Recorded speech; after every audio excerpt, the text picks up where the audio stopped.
Welcome to this deep dive into one of the darkest and most unsettling tales in American history. Well, here it is. The autumn morning breaks cold and gray over Harlan County, Kentucky, where the Appalachian Mountains rise like ancient sentinels guarding secrets that communities have kept for generations. In a modest two-story house on the outskirts of Cumberland, 28-year-old Sarah Mitchell sits at her grandmother's old oak kitchen table, surrounded by cardboard boxes filled with decades of family memories. Her grandmother, Ruth Ellen Pritchard, passed away 3 weeks ago at the age of 92, and Sarah has returned from Lexington to help her mother sort through the estate. The house smells of mothballs and old wood, carrying the weight of 8 decades of family history within its walls. That Sarah's fingers are stained with dust as she carefully removes photographs from their brittle albums, each image a window into a past that feels both distant and intimately familiar. Her mother, Patricia, has already left for the local funeral home to finalize the arrangements for the memorial service, leaving Sarah alone with the ghosts of her family's history. The kitchen window frames a view of the mountains, their peaks disappearing into low-hanging clouds that promise rain before nightfall. The silence of the house is broken only by the ticking of the grandfather clock in the hallway and the occasional creak of old floorboards settling in the morning chill. Among the hundreds of photographs spanning generations, Sarah discovers a large family portrait tucked between the pages of a 1987 Sears catalog. The photograph is professionally taken, clearly the work of one of the traveling photographers who used to visit small Appalachian communities, setting up temporary studios in church basements or community centers. The image captures what appears to be a family reunion, with approximately 30 people arranged in 3 rows on the front porch of a white clapboard church. The date written on the back in her grandmother's careful handwriting reads July 4, 1989. Sarah recognizes several faces immediately.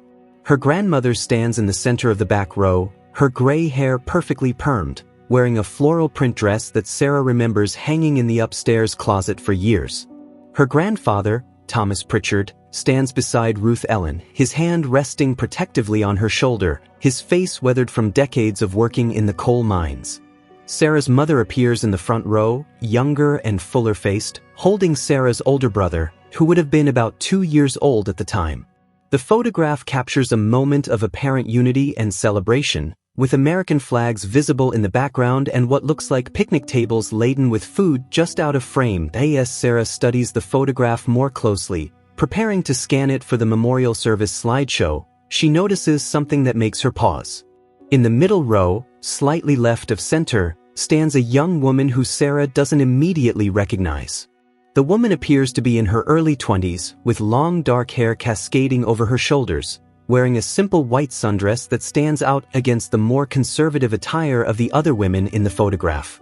Her face is striking, with high cheekbones and deep-set eyes that seem to hold an intensity unusual for a casual family portrait. But what truly catches Sarah's attention is the direction of the young woman's gaze. While every other person in the photograph looks directly at the camera, smiling with varying degrees of enthusiasm, this young woman's eyes are turned decisively to her right, focused with unmistakable intensity on the young man standing beside her. The expression on her face is complex, a mixture of longing, sadness, and something deeper that Sarah recognizes instinctively as love. It is not the casual affection of family members or the friendly warmth of cousins at a reunion. It is something more profound and, given the context of a family gathering, potentially forbidden. Sarah enlarges the photograph on her phone, zooming in on the young woman's face and then on the object of her gaze. The young man beside her is tall and lean, with sandy brown hair and a strong jaw. He stands with his hands in his pockets, his posture slightly awkward, and while his face is turned toward the camera in an attempt at a smile, his eyes reveal a discomfort that mirrors the young woman's emotional transparency.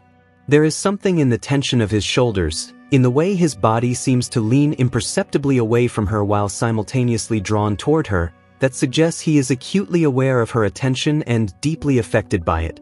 Sarah feels a chill run down her spine that has nothing to do with the temperature of the old house. She turns the photograph over again, studying her grandmother's handwriting more carefully. Below the date, there is a list of names, presumably identifying the people in the photograph. Sarah traces her finger down the list until she finds the notation for the middle row. The young woman is identified as Emily Rose Pritchard, and the young man beside her is listed as James Daniel Pritchard. The shared surname confirms what Sarah has already begun to suspect. They are cousins, both bearing the family name that has been rooted in these mountains for 5 generations. Sarah's mind races as she tries to place Emily Rose within the complex web of her family tree. The Pritchard family is large and sprawling, with branches that extend throughout eastern Kentucky and into Virginia and West Virginia. Family reunions like the one captured in this photograph were once annual events, bringing together relatives who might otherwise only see each other at weddings and funerals. Sarah's grandmother had been meticulous about maintaining family connections, sending birthday cards to distant cousins, and organizing the gatherings that kept the family bound together across the geographical sprawl of the Appalachian region. The rain begins as Sarah predicted, drops pattering against the kitchen window with increasing intensity. She makes herself a cup of instant coffee, the only kind her grandmother ever kept in the house, and returns to the photograph. Now that she has identified the central tension in the image, she cannot unsee it. Emily Rose's forbidden gaze transforms the entire photograph from a simple family portrait into a document of hidden pain and suppressed desire. Sarah wonders how many people noticed this at the time, and how many, if any, noticed it in the years since. Had her grandmother seen it? Is that why the photograph was tucked away in a catalog rather than displayed prominently like so many other family images? Sarah pulls out her laptop and begins searching through online genealogy databases, piecing together the relationship between Emily Rose and James Daniel.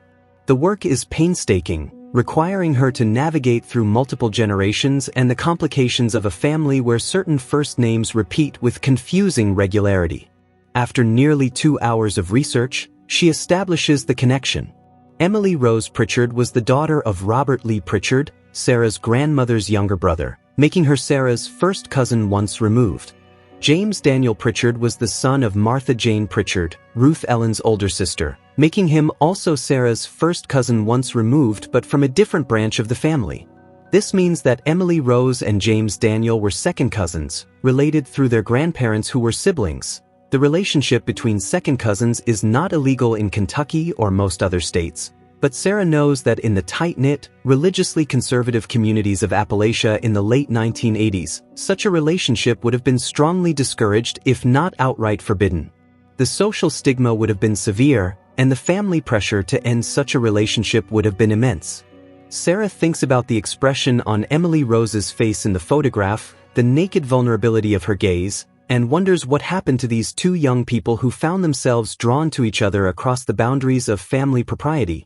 Sarah begins searching through the other boxes, looking for any mention of Emily Rose or James Daniel in letters, diary entries, or other photographs. She finds a handful of additional pictures that include Emily Rose, most from earlier years when she was a teenager. In these images, she appears happy and carefree, her smile genuine and her eyes bright. But there are no other photographs that show her with James Daniel, and Sarah begins to suspect that the family reunion photograph from July 1989 might have been a rare moment when they were together in a documented setting, unable to hide the feelings that had developed between them. As the afternoon wears on and the rain continues to fall steadily against the windows, Sarah discovers a small journal tucked into the bottom of one of the boxes. The journal is bound in faded blue leather, its pages yellowed with age. The handwriting inside is feminine and careful, and when Sarah checks the inside cover, she finds a name written in the same hand, Emily Rose Pritchard. Sarah's heart begins to beat faster as she realizes she has found a primary source, a direct window into the thoughts and feelings of the young woman whose gaze in the photograph had captured her attention so completely. The journal entries begin in the spring of 1988, when Emily Rose would have been 21 years old. The early entries are mundane, recording daily activities, church services, and family gatherings. Emily Rose writes about her job at the local library, her dreams of perhaps going to college despite her family's skepticism about higher education for women, and her frustrations with the limitations of life in a small mountain community. But as Sarah reads deeper into the journal, she begins to find references to someone identified only by the initial J. The entries become more emotional, more conflicted, as Emily Rose struggles with feelings she clearly knows are inappropriate. One entry from August 1988 reads, Saw Jay at Uncle Thomas's birthday celebration today. We barely spoke, but every time our eyes met across the room, I felt like I couldn't breathe. Mama noticed and asked me if I was feeling ill. How can I explain that the illness I suffer from has no cure, that the medicine I need is the one thing I cannot have? He looked at me once with such sadness in his eyes that I wanted to run to him, to tell him that we could leave this place, go somewhere where no one knows us, where we could just be two people who love each other. But I know that's impossible. The mountains have a way of keeping their children close, and the family has a way of making sure everyone stays in their proper place. Sarah reads this entry multiple times, struck by the eloquence and self-awareness in Emily Rose's writing. This was not a naive girl experiencing a simple crush. This was a young woman fully conscious of the complications and impossibility of her situation, yet unable to control the depth of her feelings. Sarah continues reading, watching as the entries become more frequent and more anguished throughout the fall and winter of 1988. Emily Rose writes about stolen moments of conversation at family events, about the torture of sitting in church pews near each other while pretending indifference, about dreams that leave her shaking and ashamed when she wakes. The journal entries leading up to the July 4th reunion in 1989 reveal Emily Rose's growing desperation. She writes about a conversation with James where he told her they needed to end whatever was happening between them, that it was wrong and would bring shame on both their families. She writes about crying herself to sleep for 3 nights straight, about contemplating leaving Harlan County altogether and starting over somewhere far away. But she also writes about her sense of duty to her aging parents, about her youngest brother who was struggling in school and needed her help, about the deep roots she had in the community despite its constraints. The final entry before the July 4th reunion is dated July 2nd, 1989. Emily Rose writes, "The reunion is in 2 days. Jay will be there. His mother told my mother that he's been seeing a girl from Pineville, someone named Rebecca who works at the hospital where his father is being treated." My mother said it with a certain tone, like she was relieved, like this was good news that needed to be shared. I smiled and said that was nice, that I hoped he would be happy. But inside I felt something break. I know I have no right to these feelings, no claim on his heart or his future. But knowing that doesn't make it hurt any less. I've decided that at the reunion, I'm going to really look at him one last time. I'm going to let myself feel everything I feel, just for a moment, and then I'm going to let it go. I'm going to find a way to be happy for him, to be the cousin I'm supposed to be, and nothing more.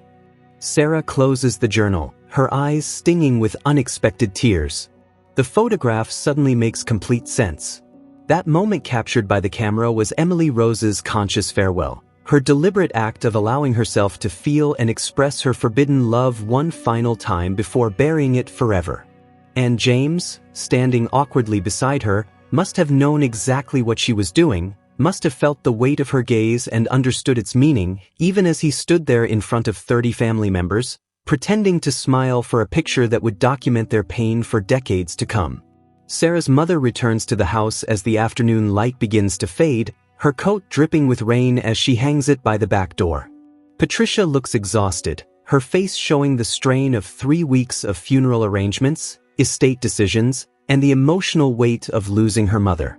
Sarah makes her mother a cup of tea and waits until she has settled into one of the kitchen chairs before showing her the photograph and explaining what she has discovered.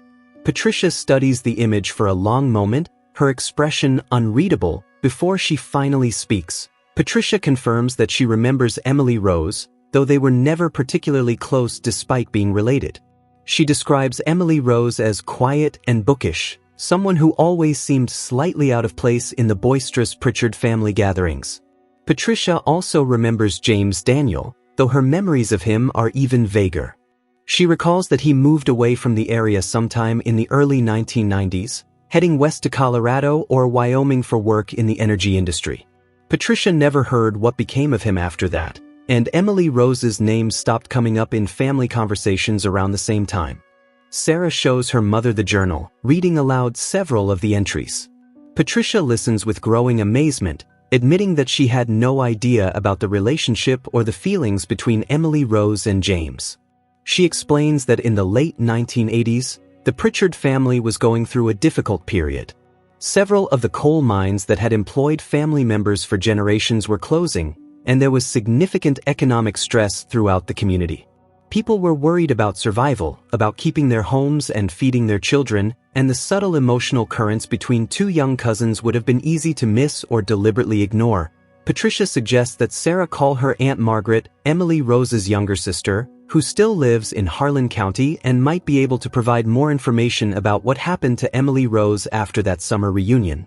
Sarah hesitates, uncertain whether digging deeper into this old family story is appropriate or if it would be seen as prying into painful memories that people have worked hard to forget.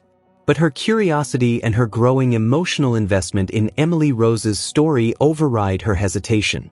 She makes the call that evening, reaching Aunt Margaret at her home in Everts, a small town about 15 miles from Cumberland. Margaret's voice on the phone is wary at first, especially when Sarah explains the reason for her call. But as Sarah describes the photograph and admits to having read some of Emily Rose's journal, Margaret's resistance seems to crumble. After a long pause, Margaret invites Sarah to come visit her the following day, saying that there are things about Emily Rose that the family should know, stories that have been kept quiet for too long out of a misguided sense of protecting Emily Rose's reputation and avoiding scandal. The next morning dawns clear and cold, the rain having passed through and leaving behind a crisp autumn day with brilliant blue skies. Sarah drives through the winding mountain roads to Everts, passing through small communities that seem frozen in time, with their aging coal tipples, modest churches on every corner, and houses that cling to the hillsides as if defying gravity itself. The landscape is breathtaking in its rugged beauty, the mountains ablaze with fall colors, but Sarah can also see the signs of economic decline everywhere: abandoned buildings, closed storefronts, and an absence of young people that speaks to the ongoing exodus from the region. Margaret's house is a small ranch-style home built sometime in the 1970s. With a well-maintained yard and a front porch decorated with fall mums and pumpkins. Margaret herself is in her early 60s, with short gray hair and a face that bears a striking resemblance to Emily Rose's face in the photographs. She welcomes Sarah with genuine warmth, leading her into a living room filled with family photographs and religious imagery. They sit together on a floral-patterned sofa, and Margaret pours them both coffee from a pot that has been waiting on the kitchen counter. Margaret begins by explaining that Emily Rose was 8 years older than her, which meant that by the time Margaret was old enough to understand family dynamics, Emily Rose was already a young adult dealing with her own complicated life. Margaret describes her sister as brilliant and sensitive, someone who read constantly and dreamed of worlds beyond the mountains. Emily Rose had graduated at the top of her class from Harlan County High School and had received a scholarship to the University of Kentucky, but their father had refused to let her go, insisting that college was a waste of time for a girl who would just end up getting married and having children anyway. Instead, Emily Rose had taken the job at the local library, where she spent her days surrounded by books and helping others discover the worlds she herself longed to explore. Margaret says that Emily Rose seemed content enough for several years, participating in family life, teaching Sunday school at their Baptist church, and helping care for their aging grandparents. But something changed in the summer of 1988, around the time when their cousin James Daniel returned to the area after finishing his degree in engineering at Virginia Tech. James had come back to eastern Kentucky to help his father, who had been diagnosed with black lung disease from decades of working in the mines. The family gathered around to support Martha Jane Pritchard and her husband during this difficult time, and James became a regular presence at family events and church services. Margaret remembers noticing something between Emily Rose and James almost immediately, a kind of electric awareness that seemed to surround them whenever they were in the same room. She describes watching them at a summer barbecue, how they would gravitate toward each other without seeming to realize it, how their conversations would go on for hours while the rest of the family mingled around them. Margaret admits that she, being young and romantic at the time, thought it was beautiful and exciting.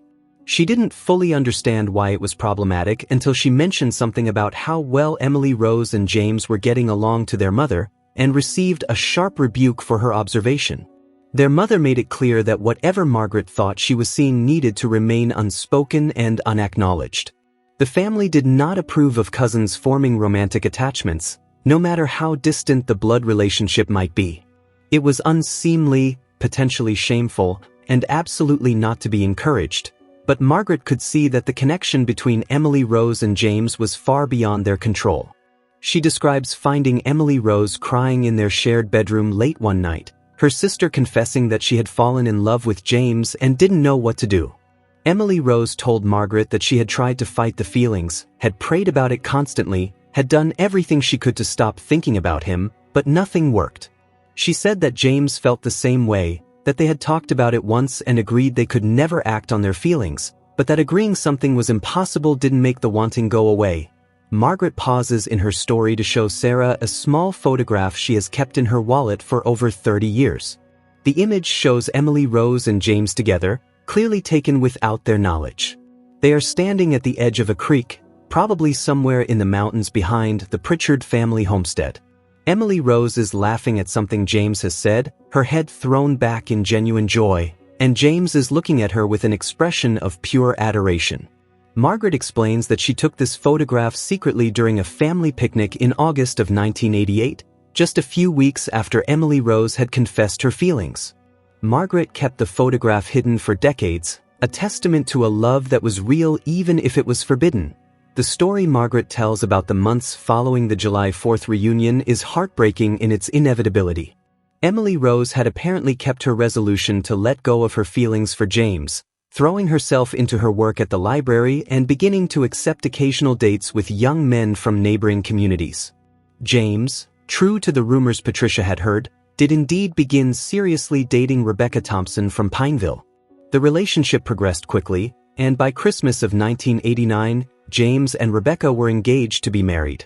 Margaret describes how Emily Rose reacted to the engagement announcement with what appeared to be genuine happiness, congratulating James at a family Christmas gathering and even offering to help Rebecca with wedding planning. But Margaret, who shared a bedroom with her sister and saw her when the public mask came off, knew the truth. Emily Rose was dying inside, slowly and painfully, maintaining her composure and playing her assigned family role while her heart broke in private. Margaret would wake in the night to find Emily Rose sitting by the window, staring out at the dark mountains, tears streaming silently down her face. The wedding took place in May of 1990 at the First Baptist Church in Pineville. The entire extended Pritchard family was invited, and attendance was essentially mandatory given the family's expectations about showing up for important events. Margaret remembers the day with painful clarity. Emily Rose wore a lavender dress and sat in a pew toward the back of the church, maintaining perfect composure throughout the ceremony. She smiled at the appropriate moments, participated in the celebration at the reception, and even caught the bouquet during the traditional toss, which everyone took as a sign that she would be next to Mary, but Margaret knew better.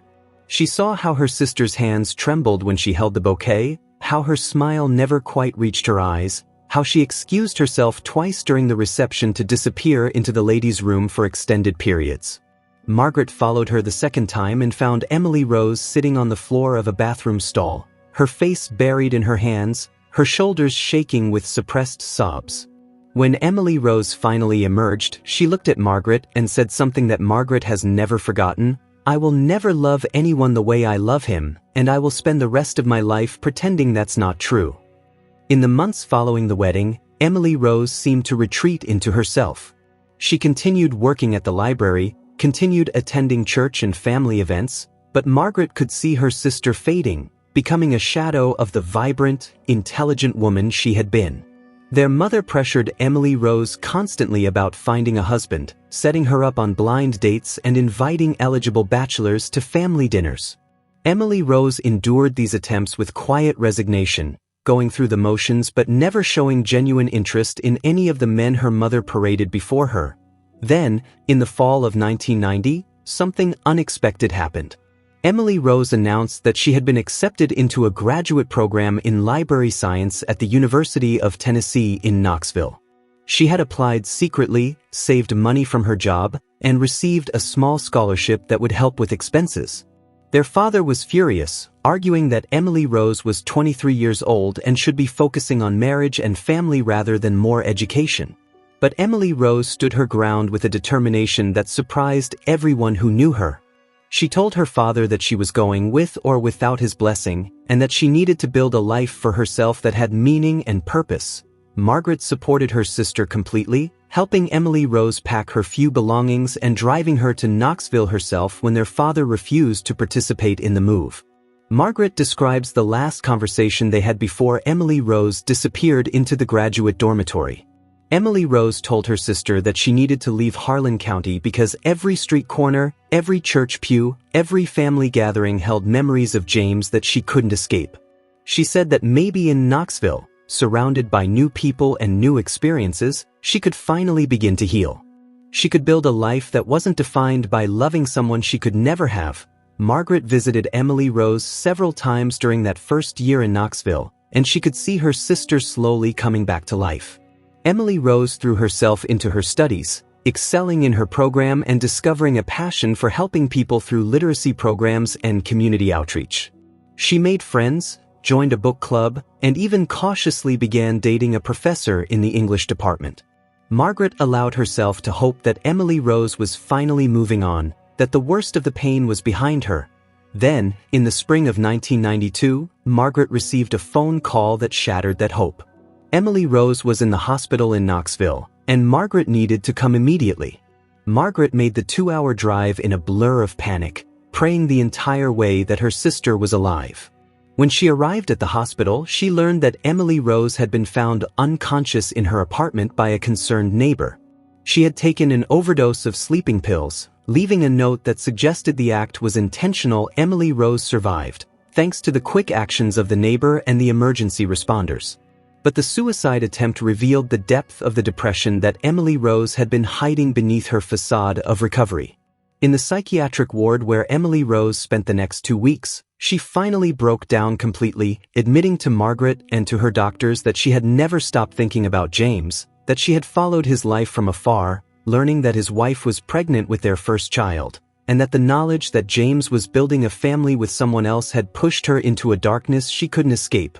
Margaret pauses in her story, her eyes filled with tears as she relives the trauma of that time. Sarah sits quietly, holding her aunt's hand, understanding now that this story goes far deeper than a forbidden romance captured in a photograph. This is a story about the devastating cost of denying authentic feelings, about the price people pay when they try to conform to expectations that contradict their deepest truths. Margaret explains that Emily Rose's suicide attempt was kept secret from the wider Pritchard family. Only their immediate parents and Margaret knew the truth. The official story was that Emily Rose had suffered from severe pneumonia and needed extended hospitalization and recovery time.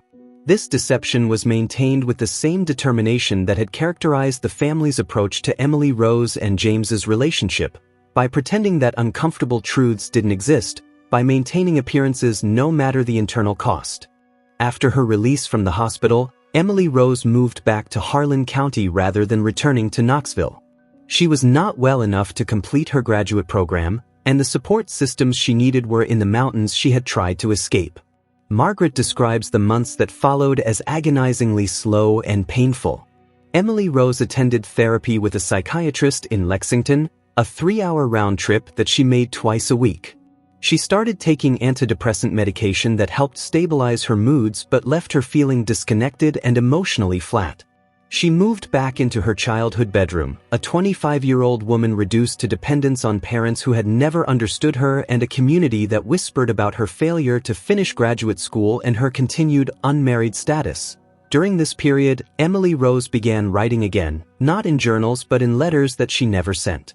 Margaret found a box of these letters after Emily Rose's death, all addressed to James but never stamped or mailed.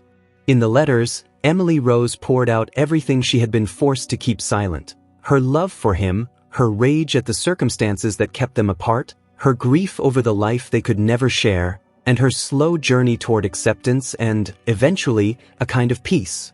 Margaret shows Sarah several of these letters, and Sarah reads them with a growing sense of awe at Emily Rose's eloquence and emotional courage. One letter, written in the winter of 1993, describes Emily Rose's acceptance that her love for James was real and valid, regardless of what their family or community might think.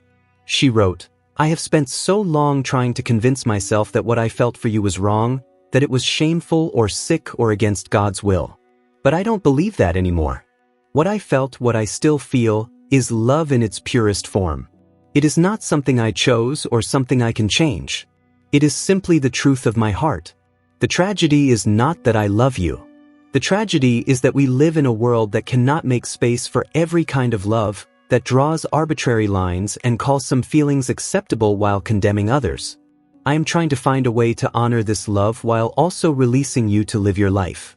I am trying to find a way to carry this truth with me without being destroyed by it.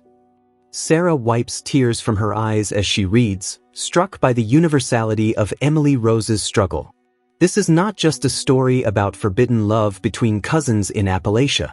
This is a story about anyone who has ever had to hide their authentic feelings, anyone who has ever loved someone they weren't supposed to love, anyone who has ever felt crushed by the weight of social expectations and familial obligations. Margaret continues her story, explaining that Emily Rose slowly rebuilt her life over the next several years. She returned to work at the library, though in a reduced capacity at first.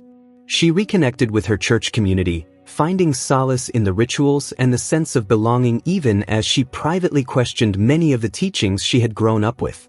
She developed a close friendship with a widow named Helen who had lost her husband in a mining accident and understood something about grief and loss. The two women became inseparable, supporting each other through difficult times and eventually moving in together to share expenses and companionship. Margaret says that the family raised eyebrows at this arrangement, with some relatives making whispered suggestions about the nature of Emily Rose and Helen's relationship. But Emily Rose no longer seemed to care about the family's approval or disapproval. She had survived the worst of her pain and emerged with a kind of quiet strength and independence that made her less vulnerable to the judgments of others. She lived her life on her own terms, working at the library, caring for her aging parents, maintaining her friendship with Helen, and participating in family events when required but no longer seeking validation or acceptance from the broader Pritchard clan. As for James, Margaret explains that he and his wife Rebecca built what appeared to be a stable and conventional life. They had 3 children together and eventually moved to Louisville, where James took a position with a utility company. He rarely returned to Harlan County for family events, using the distance and his work responsibilities as excuses to avoid the gatherings where he might encounter Emily Rose. The few times he did return, he and Emily Rose maintained a careful distance from each other, their interactions limited to polite nods and brief pleasantries that gave no hint of their shared history. Margaret believes that James's wife never knew about his feelings for Emily Rose, or if she suspected something, she chose not to acknowledge it. The Pritchard family's talent for maintaining silence about uncomfortable truths extended even to those who married into the family. Rebecca seemed happy enough, at least from outward appearances, raising her children and supporting her husband's career, unaware that she lived in the shadow of a ghost she had never been introduced to. The years passed, and the intensity of Emily Rose's feelings for James gradually transformed into something more manageable, though Margaret suspects her sister never stopped loving him. Emily Rose dated occasionally but never seriously, always finding reasons why a relationship wouldn't work or why she wasn't ready for commitment. She poured her energy into her work instead, developing innovative literacy programs for children in the struggling coal communities, establishing reading groups for isolated elderly residents, and building the library into a vital community resource that offered hope and connection in a region that often felt forgotten by the wider world. In 2005, Emily Rose's father died suddenly from a heart attack, and the family gathered for the funeral. James returned from Louisville with his wife and teenage children, and Margaret remembers watching Emily Rose and James see each other for the first time in several years. They stood on opposite sides of the grave during the burial service, and when their eyes met across the casket, Margaret could see everything they had never been allowed to say pass between them in that single glance. It was a moment of recognition and shared grief, not just for Emily Rose's father but for the life they had never lived together, for the years that had passed and could never be reclaimed.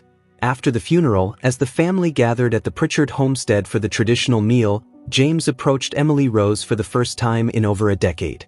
They spoke privately in the backyard, away from the watchful eyes of their relatives, and Margaret could see through the kitchen window how they stood close together, their body language revealing an intimacy that the years had not erased. Margaret later asked Emily Rose what they had talked about, and her sister simply said that they had apologized to each other for the pain they had caused, for the silence they had maintained, and for the choices they had made or failed to make. Emily Rose said it had brought her a measure of closure, a sense that their story had come full circle even if it had never had the ending she once dreamed of. The years that followed brought gradual changes to the Pritchard family and to Harlan County more broadly. The coal industry continued its decline, and more young people left the region searching for opportunities elsewhere. The family reunions became smaller and less frequent as people scattered across the country and the older generation passed away. Emily Rose's mother died in 2010, and by then Emily Rose was 53 years old, firmly settled into her role as the unmarried daughter who had dedicated her life to serving her community. Margaret describes how Emily Rose seemed to find a kind of peace in her later years. She had accepted that her life had taken a different path than she once imagined, and she had made that path meaningful and valuable on its own terms. She was beloved by the library patrons, especially the children who came to her reading programs and the elderly residents she visited with mobile library services. She maintained her close friendship with Helen, and the two women traveled together occasionally, taking modest trips to historical sites and literary landmarks that Emily Rose had only read about in books. In 2015, Emily Rose received an unexpected phone call. It was James, calling from Louisville to tell her that his wife Rebecca had died after a brief battle with cancer. He said he wanted Emily Rose to know, even though they had barely spoken in years, because she had been important to him once and he thought she would want to know. Emily Rose attended the funeral, traveling to Louisville alone and sitting in the back of the church, watching as James mourned the woman he had built a life with, the mother of his children, the person he had chosen over the impossible alternative that Emily Rose represented. After the funeral, James and Emily Rose spoke again, this time more extensively. Margaret doesn't know all the details of their conversation, but Emily Rose told her afterward that James had confessed that he had thought of her often over the years, wondered how her life had turned out, and sometimes regretted the choices he had made. Emily Rose had told him that she bore him no ill will, that she understood why he had chosen the path he did, and that she hoped he would find happiness again. She told Margaret that it felt like closing a book she had been reading for 27 years, finally reaching the last page and being able to set it down. But the story didn't end there. James began calling Emily Rose occasionally, tentative conversations that gradually grew longer and more frequent. He made excuses to visit Harlan County, ostensibly to check on aging relatives and attend to family business, but always finding time to meet Emily Rose for coffee or lunch. Margaret watched this development with mixed feelings, worried that her sister was opening herself up to renewed pain but also hoping that perhaps, after all these years, Emily Rose might finally have the opportunity to be happy in the way she had always deserved. The renewed connection between Emily Rose and James caused ripples through the family. Now that they were both older, both unmarried after Rebecca's death, and both firmly established in their separate lives, the rules that had once kept them apart seemed less relevant. But the family's memory is long, and the stigma of their earlier attachment had not been forgotten.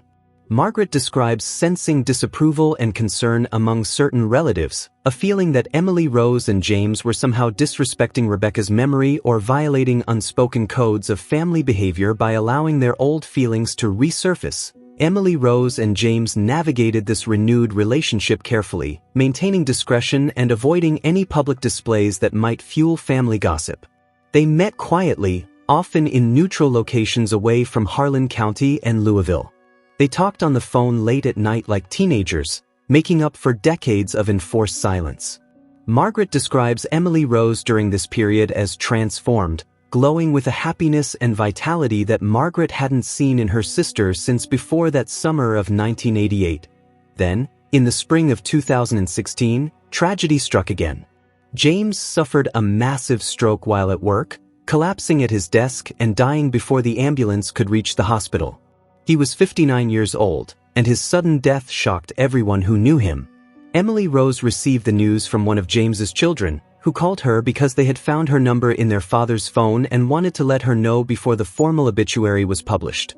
Margaret describes how Emily Rose received this news with an eerie calmness, as if some part of her had always known that their story would end this way, with loss and separation and unfinished business. Emily Rose did not attend James's funeral, recognizing that her presence would raise questions that his children didn't need to deal with while grieving their father. Instead, she spent the day of the funeral alone at a remote spot in the mountains where she and James had once met secretly, nearly 30 years earlier, during those few stolen moments when they had allowed themselves to believe that love might be enough to overcome all obstacles. After James's death, Emily Rose withdrew from social engagement even more than she had previously. She continued her work at the library but declined invitations to family gatherings and social events. Helen worried about her friends' increasing isolation, but Emily Rose insisted she was fine, just tired and ready for a quieter phase of life. Margaret visited her sister as often as she could, bringing food and companionship, trying to draw Emily Rose back into connection with the world. Margaret's voice becomes very quiet as she reaches the end of her story. In November of 2016, 6 months after James's death, Emily Rose died in her sleep at the age of 59, the same age James had been when he died. The official cause of death was a heart attack, but Margaret believes that Emily Rose died of a broken heart, that the accumulated weight of decades of suppressed love and loss finally became too much for her body to bear.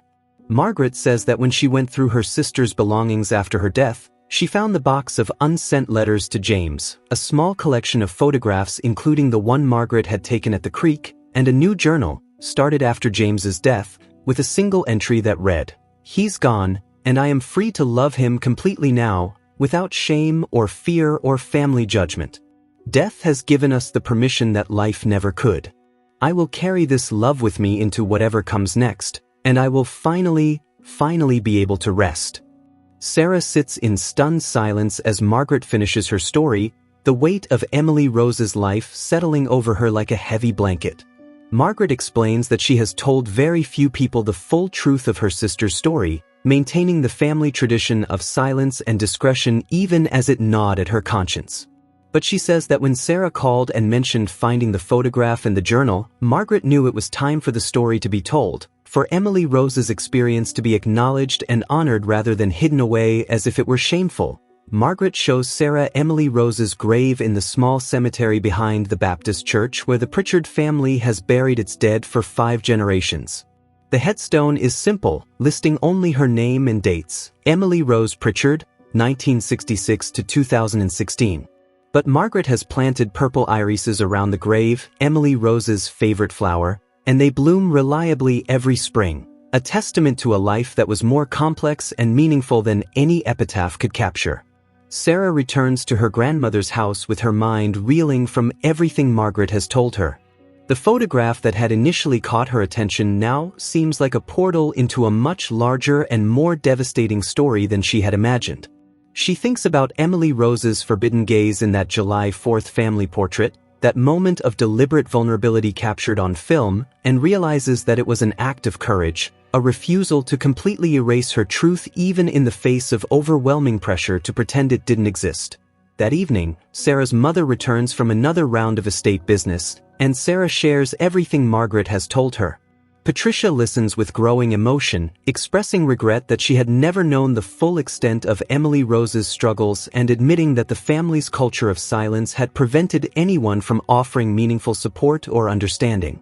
Patricia acknowledges that the same patterns of suppression and denial that had devastated Emily Rose still operate in the Pritchard family and in many traditional Appalachian communities, where maintaining appearances and avoiding scandal take precedence over individual authenticity and emotional well-being. Sarah and Patricia spend hours talking about Emily Rose's story, discussing the broader implications of what happened. They talk about how the taboo against romantic relationships between cousins, even distant cousins, is rooted in legitimate concerns about genetic issues in offspring but has evolved into a blanket social prohibition that doesn't always account for the specifics of individual situations. They discuss how Emily Rose and James, as second cousins with a relatively distant blood relationship, faced stigma that was more social than biological, how the judgment of their community was based more on tradition and propriety than any real harm their relationship would have caused. But Sarah and Patricia also acknowledge the complexity of the situation. They recognize that family systems have their own logic and that maintaining boundaries, even when those boundaries might seem arbitrary, serves purposes related to stability and cohesion. They understand that Emily Rose and James were caught between their authentic feelings and the legitimate needs and expectations of a large extended family that relied on clear definitions of kinship roles and relationships. There are no simple villains in this story, only people trying to navigate impossible situations with the tools and understanding available to them. Sarah decides that she wants to do something with Emily Rose's story to honor her memory in a way that acknowledges the fullness of her experience rather than reducing her to a cautionary tale or a tragic figure. She spends the next several days digitizing Emily Rose's journals and the unsent letters, creating a complete archive of her cousin's written legacy. She scans all the photographs she can find of Emily Rose, documenting her life from childhood through her final years. She records a long interview with Margaret, capturing her aunt's memories and insights while they are still fresh and vivid. As Sarah works on this project, she begins to see patterns and themes that extend far beyond Emily Rose's individual story. She recognizes that Emily Rose's experience speaks to fundamental questions about authenticity, conformity, and the cost of living according to others' expectations rather than one's own truth. She sees Emily Rose as representative of countless people, particularly women, who have been forced to suppress their deepest feelings and desires in service of family harmony and social acceptability. She understands that while Emily Rose's specific situation was shaped by Appalachian culture and the particular taboos of her time and place, the underlying dynamics are universal and timeless. Sarah shares her project with several members of the extended Pritchard family, carefully gauging reactions and navigating the complex terrain of family sensitivities. Some relatives are uncomfortable with the revelations, arguing that some things are better left buried and that dragging up old pain serves no useful purpose. Others are grateful for the truth, expressing relief that Emily Rose's story is finally being told completely and that the family's culture of silence is being challenged, at least in this one instance. The most surprising response comes from James's oldest daughter, Catherine, who contacts Sarah after hearing about the project through family channels. Catherine, now in her early 30s with children of her own, reveals that she had always sensed something unspoken in her father's life, a kind of melancholy that seemed disproportionate to his circumstances.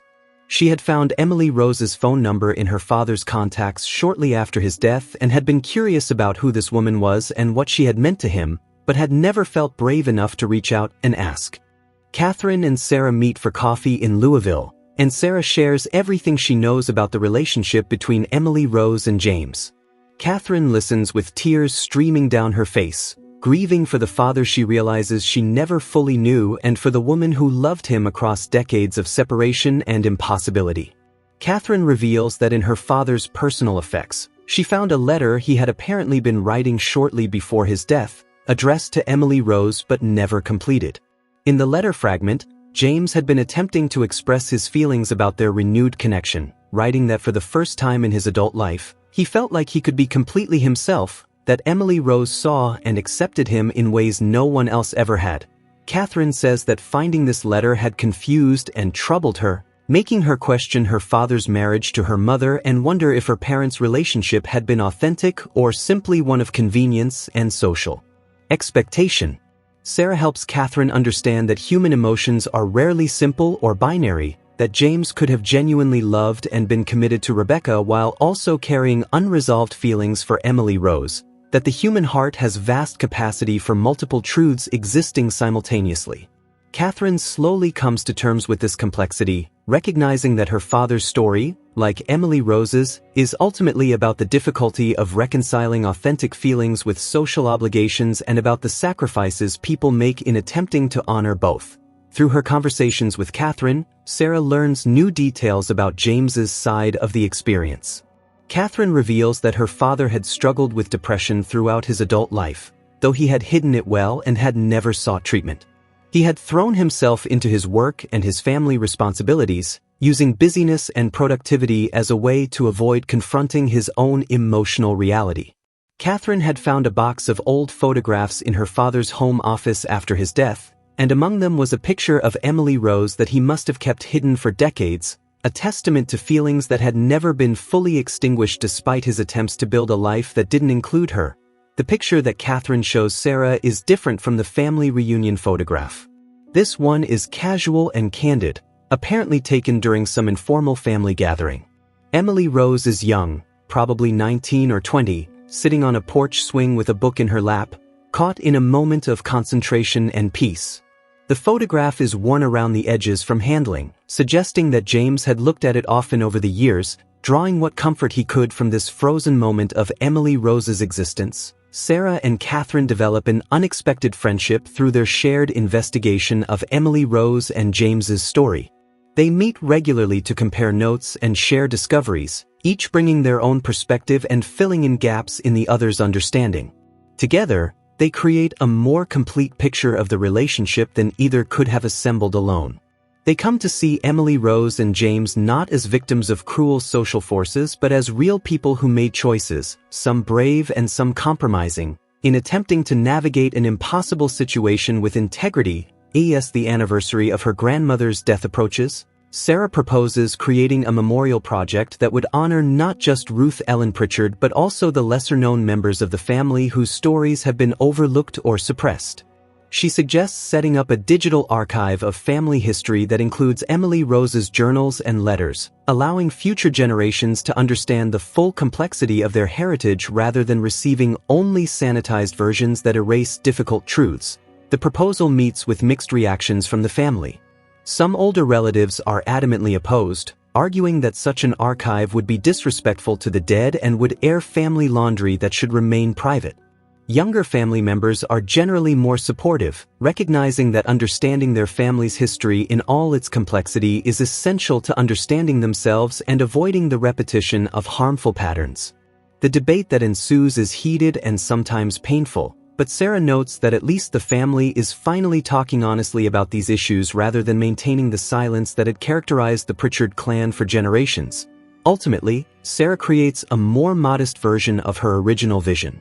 She compiles a private family history document that includes Emily Rose's story alongside other family narratives, sharing it with immediate relatives and making it available to those who want to read it. She includes photographs, journal excerpts, and the interviews she conducted with Margaret and Catherine. She writes an introduction that frames Emily Rose's experience within its historical and cultural context, helping readers understand the specific pressures and limitations that shaped her choices without either condemning or romanticizing them. The document sparks conversations within the family that had been decades overdue. Parents talk with their children about the importance of authenticity and the dangers of suppressing true feelings in service of others' expectations. Young people speak more openly about their own struggles with identity, sexuality, and belonging, finding courage in Emily Rose's example even as they recognize the tragic cost she paid for her honesty. The family's culture begins to shift, slowly and imperfectly, toward greater acceptance of difference and less rigid enforcement of traditional norms. Sarah also makes a personal pilgrimage to the remote mountain spot where Margaret said Emily Rose had spent the day of James's funeral. She hikes through the autumn woods, following Margaret's directions up a winding trail to a clearing that offers a breathtaking view of the mountain ranges extending to the horizon.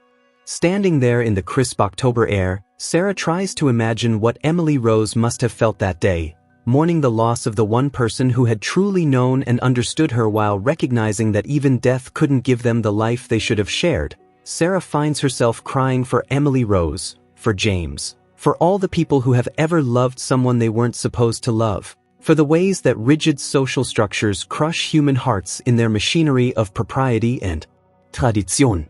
But she also feels a sense of gratitude for having discovered Emily Rose's story, for having been given the opportunity to bear witness to her cousin's truth and to help ensure that her experience would not be completely erased by the family's impulse toward selective memory and comfortable denial. In the clearing, Sarah uses stones to create a small cairn, a modest memorial to Emily Rose and James and the love they shared across decades of separation.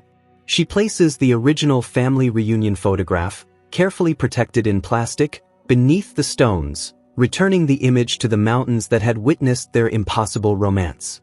She speaks aloud, telling Emily Rose that her story matters, that it has been heard and acknowledged, and that it will be remembered not as a source of shame but as a testament to the power of authentic feeling in the face of overwhelming opposition. As Sarah prepares to leave Harlan County and return to her life in Lexington, she takes one final walk through her grandmother's house, saying goodbye to the place that has held so many family memories, both joyful and painful. She thinks about the photograph that started her on this journey, that single captured moment of Emily Rose's forbidden gaze, and she understands now that it was never really forbidden at all. It was simply human, simply real, simply an expression of love that should have been celebrated rather than suppressed. The forbidding came from external judgment, not from anything inherent in the feeling itself. Sarah loads the last boxes into her car, including the cartons of family photographs and documents that she will continue to sort through and archive in the months ahead. As she drives away from Cumberland, winding through the mountain roads past the coal tipples and modest churches and houses clinging to hillsides, she feels the weight of her family's history settling around her shoulders like a mantle. She has become the keeper of Emily Rose's story, the guardian of a truth that the family tried to bury but that refused to remain hidden. In the rearview mirror, Sarah watches the mountains recede into the distance, their peaks touching the clouds like old friends reaching for each other across an impossible divide. She thinks about Emily Rose and James, separated by social conventions but connected by something deeper and more enduring than family rules or community expectations. She understands that their story is not simply a tragedy but also, in its own way, a triumph. They had loved authentically and completely, even if they could never love openly. They had honored their truth even when that truth cost them everything. And now, finally, their story would be told, not as a cautionary tale but as a reminder that the human heart knows no boundaries except those we artificially construct, and that authentic feeling, even when forbidden, remains the most powerful and essential force in human experience. As Sarah reaches the highway that will carry her north toward Lexington and back to her own life, she makes a promise to herself and to Emily Rose's memory. She will live authentically, honoring her own truth even when it makes others uncomfortable, refusing to suppress her feelings or desires in service of external expectations. She will tell Emily Rose's story to anyone who will listen, not to scandalize or judge but to illuminate the cost of silence and the importance of creating space for all kinds of love in all their complicated and messy reality. She will work to change the culture of her family, challenging the patterns of suppression and denial that have caused so much pain across generations. The sun breaks through the clouds as Sarah drives, casting golden light across the landscape, illuminating the hills and valleys in brilliant autumn color. She thinks about that family reunion photograph one more time, about Emily Rose's gaze fixed on James with such naked longing and vulnerability. She realizes that what had initially seemed like a moment of forbidden desire was actually a moment of tremendous courage. A young woman refusing to completely erase her truth even in front of 30 family members and a camera that would document her rebellion for decades to come. That gaze was Emily Rose's declaration of existence, her insistence that her feelings were real and valid regardless of what anyone else thought. It was, in its own quiet way, an act of revolution. To uncover more stories that reveal the hidden secrets and forgotten mysteries of the past, leave a like if this deep investigation kept you hooked until the end. I invite you to subscribe to the channel. Did you know that 80% of people who watch aren't subscribed and end up missing incredible stories? It costs nothing. Oh, and tell us in the comments where you're watching from and share other dark tales that, in your opinion, deserve to be explored here on the channel. See you soon.